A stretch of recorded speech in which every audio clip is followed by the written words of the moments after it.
Joining us now is Jon Allen, former Canadian ambassador to Israel.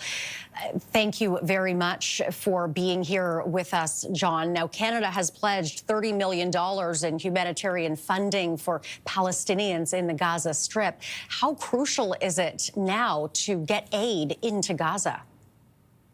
It's absolutely crucial. Airdrops and the number of trucks that are getting into Gaza, about 60 to 100 a day, are simply not enough right now. At a minimum, Gaza needs 600 trucks a day, which is the amount that was flowing in when the ceasefire was in place. And given the starvation and famine that you've just reported, even more is going to be needed, and it's needed quickly.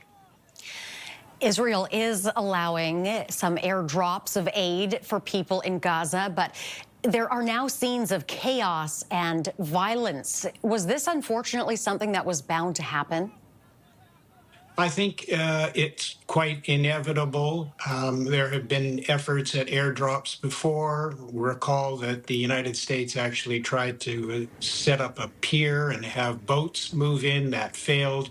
And of course, the Gaza Humanitarian Foundation, which had four areas of distribution and led to the deaths of many Palestinians, was also ineffective.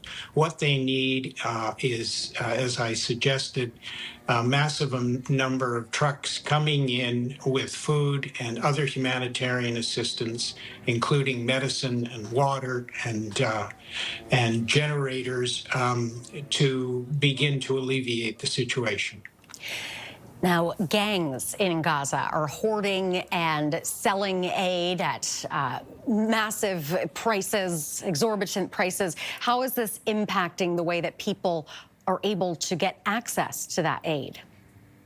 Well, that's the problem when you don't have enough aid going in. If you have massive amounts coming in, as they did during the ceasefire, this wasn't a problem, because if there is a huge amount coming in, then the gangs that are selling whatever food there is that they can grab can demand high prices.